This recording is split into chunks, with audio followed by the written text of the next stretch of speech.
I thought I was in the perfect relationship until my boyfriend humiliated me in front of his friends, making a joke about how he was only with me out of pity. The public shame, devastating. The heartbreak, unbearable. But the way I rose from it, iconic. Months later, when he came crawling back, he had no idea I had already moved on to someone he never saw coming. If you had told me 6 months ago that I'd be sitting in my car, gripping the steering wheel so hard my knuckles turned white, debating whether I should cry or scream, I would have laughed in your face. I had everything: a great boyfriend, a solid group of friends, a comfortable routine. Life wasn't just good. It was predictable in the best way. And then, in the span of one dinner, I watched it all go up in flames. But let's rewind a little. Josh and I had been together for almost 2 years. He was charming in that effortless, golden boy way captain of the college soccer team, always knew the right things to say. The kind of guy that could get away with murder if he flashed you the right smile. And, okay, maybe I was a little too into him. I thought we were that couple. The ones people looked at and thought, yeah, they're solid. They're forever. We weren't. Looking back, there were warning signs.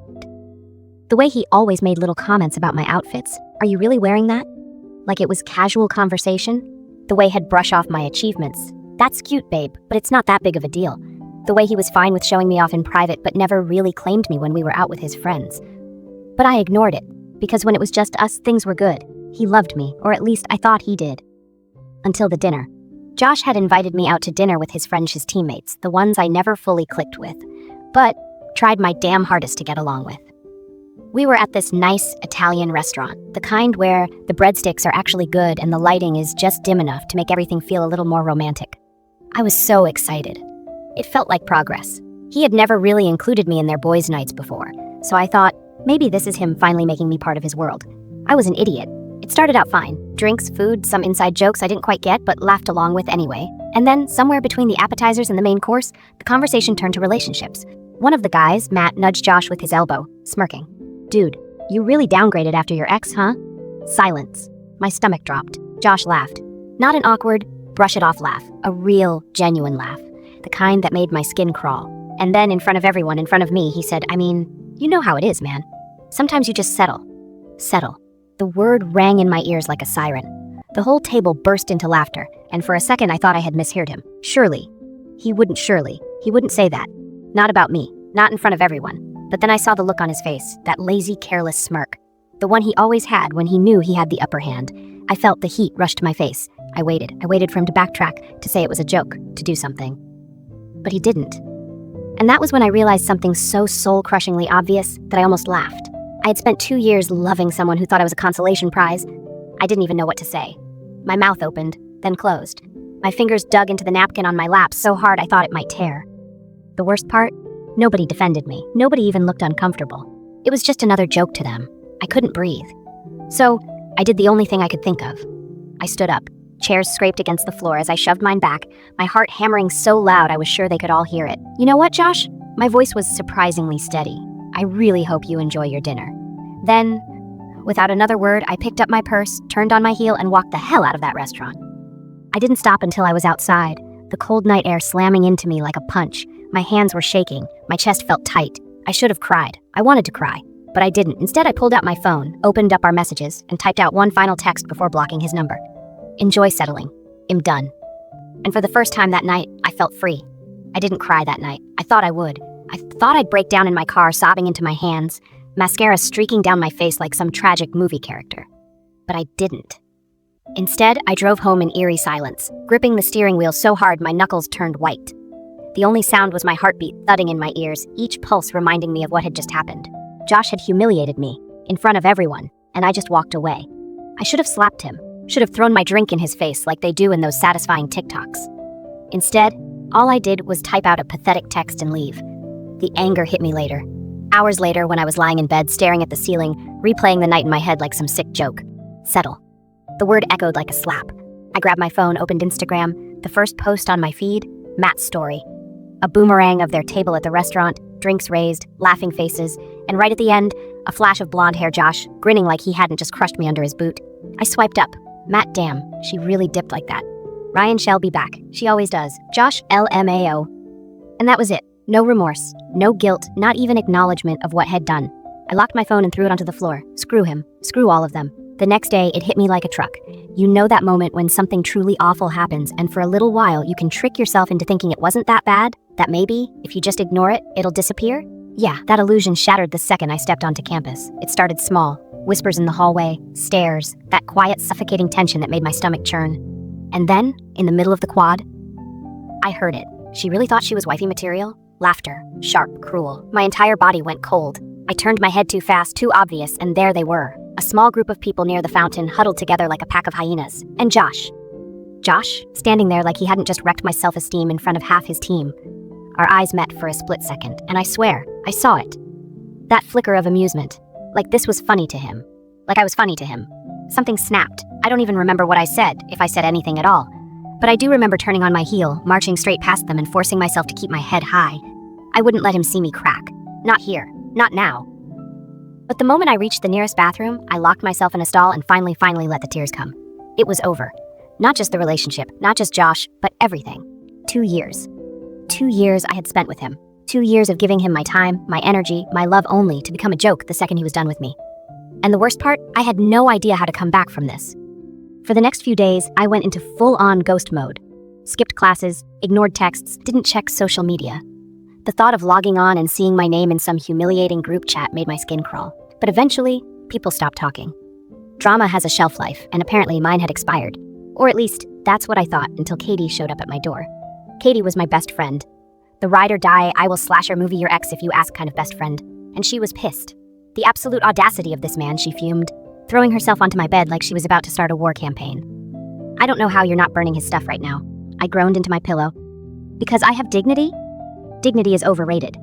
Arson, however, Katie, she huffed. Fine, no fire, but you need to do something. You can't just let him win. I peeked up at her. Who said this was about winning? Oh, babe. She gave me a look. Everything is about winning, and that's when she hit me with the plan. Not revenge, not some over-the-top soap opera-level plot to ruin his life. No, something worse. Success. She pulled up her phone and wiggled her brows. We're going to make you glow up so hard that when he sees you next, he's going to wish he never opened his stupid, dusty mouth. I snorted. Katie, I'm serious. No more sad girl era. We're getting you back out there.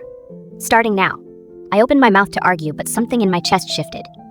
Maybe she was right. Maybe, just maybe, I could turn this around. And that's how it started. The comeback. The revenge glow-up. I just didn't know yet how much it would change everything. The first rule of the revenge glow-up? Make them notice. Not in a desperate way, not in a please validate me kind of way. No, this was about power. About reclaiming the narrative. About making Josh and everyone who laughed at me realize exactly what they had lost. Katie took charge like a military general. Step 1, she said, pacing my bedroom with a kind of intensity that made me slightly afraid, is the image shift. You need a wardrobe upgrade, a fresh look, and a presence that screams, I am a goddess, and you are but a worm beneath my feet. I snorted. Seems a bit dramatic. She shot me a look. Josh publicly humiliated you, and people turned it into a meme. Dramatic is the only option. Fair point. Thus began the transformation. Step 1, the physical reset. First came the hair. I had always played it safe long, soft waves, nothing too extreme. Katie dragged me to the salon and practically threw me into the chair. She needs a change. Something hot. Something that says, I just realized my ex was a waste of my prime years and am about to become an absolute menace to society. The stylist blinked. So curtain bangs? Katie snapped her fingers, exactly. By the time I walked out, I looked different. Not unrecognizably so, but enough that when I caught my reflection in a shop window, I actually did a double take. My hair was sleeker, my cheekbones somehow more defined. I looked confident, even if I didn't fully feel it yet. Then came the wardrobe overhaul. Gone were the cozy, understated sweaters and comfortable jeans. Katie threw me into crop tops, high-waisted everythings, and outfits that made me feel like a main character. Every time I hesitated, she just tilted her head and said, Would Josh expect you to wear this? And that was all the motivation I needed. The gym became a regular thing. Not because I suddenly wanted revenge abs, though. Let's be real, that would have been a bonus, but because moving my body helped something shift in me. Every weight I lifted, every mile I ran, it felt like I was shedding that old, pathetic version of myself, the girl who let a boy define her worth. Step 2, the social reset. Katie's next move? Throw me back into the social scene. You've been hiding like a sad little cryptid for weeks, she scolded, dragging me to a party. We need to remind people who the hell you are. I wasn't exactly thrilled about this part. The idea of stepping back into public spaces, of seeing people whisper when I walked by, horrifying. But Katie was relentless. And that's how I found myself at some random house party, drink in hand, trying to act like I wasn't internally combusting. Then, the inevitable happened. Josh walked in. I felt it before I even saw him. That shift in the air. the way conversations near me quieted just a little. I turned my head just enough to confirm it. Yep, there he was. And of course, he had an arm slung around some random girl's shoulders. I could feel people watching me, waiting for a reaction, but I didn't give them one. Instead, I did something even better. I threw my head back and laughed. Loud, carefree. Like I hadn't just seen the guy who crushed my self-esteem. Like I didn't give a single shit that he was standing 10 feet away. And then I made eye contact. Brief, sharp. And then I turned back to my conversation like he was nothing. Like he was irrelevant. I swear I saw his jaw tighten. Katie leaned in, whispering, "That was hot." I grinned. "Oh, we're just getting started." Step 3. The power move. The next morning I woke up to a DM. I stared at my screen, my heart thudding. "Josh, you looked good last night." I almost laughed. Almost. So predictable, so pathetic. I didn't reply. Instead, I did what Katie would have called a masterstroke of pettiness. I left him on read. And then I posted a picture from the party, just a casual, effortless shot of me laughing with some random very attractive guy in the background. No caption, no context. But the message was clear. I was over him, or at least that's what I was telling myself. What I didn't realize was that my glow-up, my revenge comeback was about to take a turn I never saw coming. Because while Josh was watching me, someone else was too. And he was about to change everything. If I had known that one little party picture would set off a chain of events that would completely flip my world upside down, I would have at least put on better eyeliner. Because while I had been so focused on making sure Josh saw me, I hadn't realized someone else had been watching. And that someone? Noah Carter. Now, to understand why this was significant, you have to know one thing. Noah was untouchable. Not in a literal sense. I'm sure plenty of people had touched him, judging by the sheer number of girls who threw themselves at him, but in the social hierarchy sense, he was that guy. The one who didn't do drama, who didn't get involved in petty relationship nonsense, who just existed in his own little bubble of effortless cool. Josh hated him, which made what happened next all the more hilarious. It started with a DM. Not from Josh this time. "Noah? So, are we pretending to flirt next time, or are we skipping straight to the make your ex spiral phase?" I blinked at my screen, then reread the message, then reread it again. Was I being punked? Before I could overthink it, another message popped up. "Noah, you already used me for an Instagram thirst trap. We might as well commit." Oh, shit. I scrolled back to the picture I had posted from the party, and there in the background, looking all broody and unfairly attractive, Noah. I had been so caught up in my make Josh jealous moment that I hadn't even realized Noah was standing behind me in the shot, holding a drink and looking exactly like the kind of guy who could ruin someone's ego. And now he was offering to help me mess with Josh's head. I should have said no. I should have laughed it off, told him it wasn't that deep, that I wasn't that girl. But then I remembered the way Josh had looked at me at the party, like he was annoyed. And that felt better than any post-breakup cry session ever could. So I typed out 2 words. Me, let's play. It started small.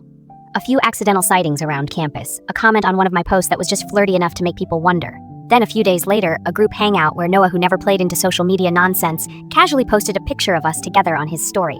No caption, no explanation, just chaos. Because within minutes, my phone exploded. Katie BCH WTF. Jess, are you kidding me? Matt LMAO. Josh is losing his mind. But the real victory? Josh didn't take you long, huh? I stared at his message, my pulse spiking with a mix of triumph and something dangerously close to guilt. But no, he didn't get to flip this on me, so I replied with the same amount of energy he had given me at that restaurant. Me. Sometimes you just settle, right?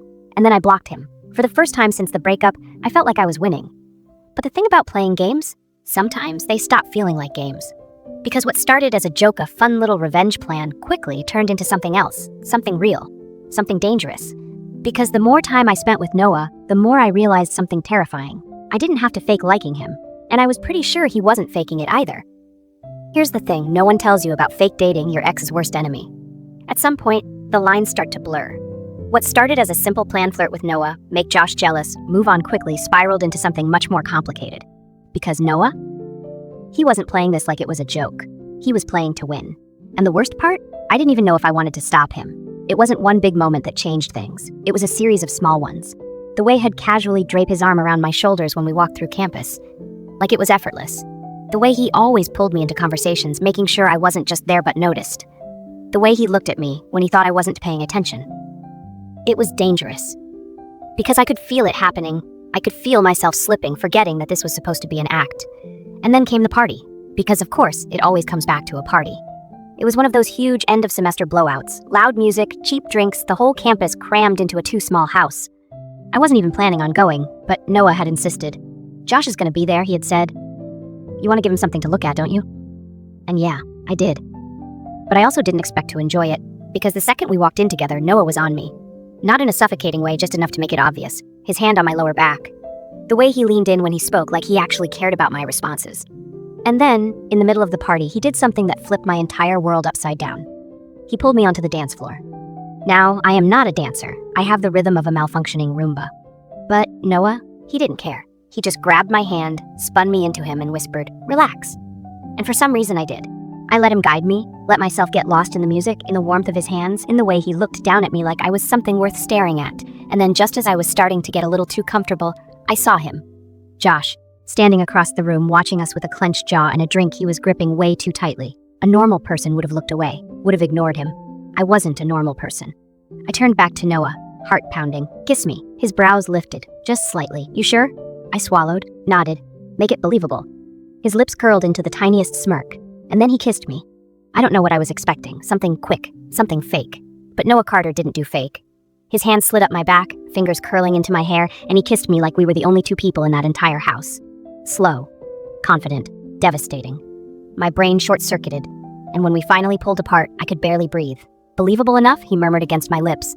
I didn't even get a chance to respond, because over his shoulder I saw Josh storm out of the house.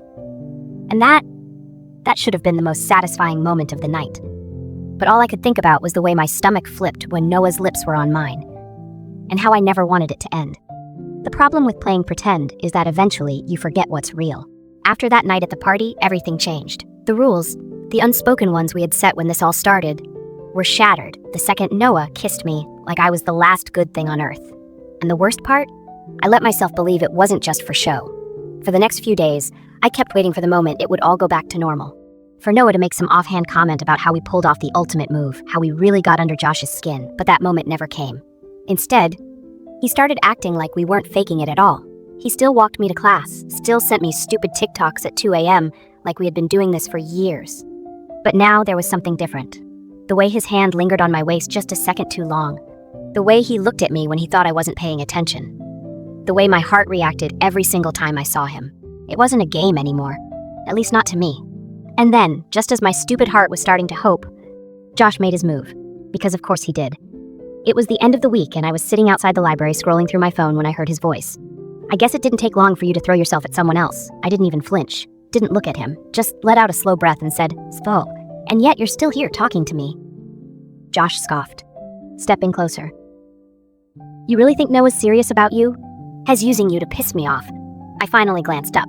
"And it's working, isn't it?" His jaw clenched. "You're making a fool of yourself." I tilted my head, considering that. "No, I think you made a fool of me when you said you settled." Something flickered in his expression, something that almost looked like regret. But I didn't care. "Not anymore. I miss you," he said, quieter this time. The words hit like a punch I should have seen coming. And for a stupid fleeting second, I felt it. That little ache in my chest, that piece of me that had once loved him. But then I remembered. I remembered the restaurant, the laughter, the way he let them mock me, let me feel small. And suddenly, that ache, gone. "You miss control," I corrected. "You don't miss me." Josh took a step closer, lowering his voice. "You think Noah actually wants you?" "I don't think, Josh." I stood up, meeting his gaze head on. I know, his lips parted like he wanted to argue. But before he could, another voice cut through the tension. "Everything okay here?" I turned, Noah, standing there like he had always been right behind me, hands casually in his pockets, but his eyes, sharp. Josh stiffened. "We're talking." "No," I said, loud and clear, locking eyes with my ex for the final time. "We're done." Then I turned, walked away, and let Noah fall into step beside me. Neither of us said a word as we left. Not until we were alone. And then, just as I was about to thank him for swooping in at the perfect time, he spoke first. I wasn't pretending, you know. The words hit harder than I expected. I looked up at him, heart hammering. "What?" Noah exhaled, running a hand through his hair. The kiss, the whole thing. I wasn't faking it. My stomach flipped. "Why didn't you say anything?" I whispered. He huffed out a laugh. "Because you weren't ready to hear it." Silence stretched between us. And then, before I could talk myself out of it, before I could let old insecurities hold me back, I grabbed his face and kissed him first. And this time, it wasn't about revenge. It wasn't about Josh. It was about me.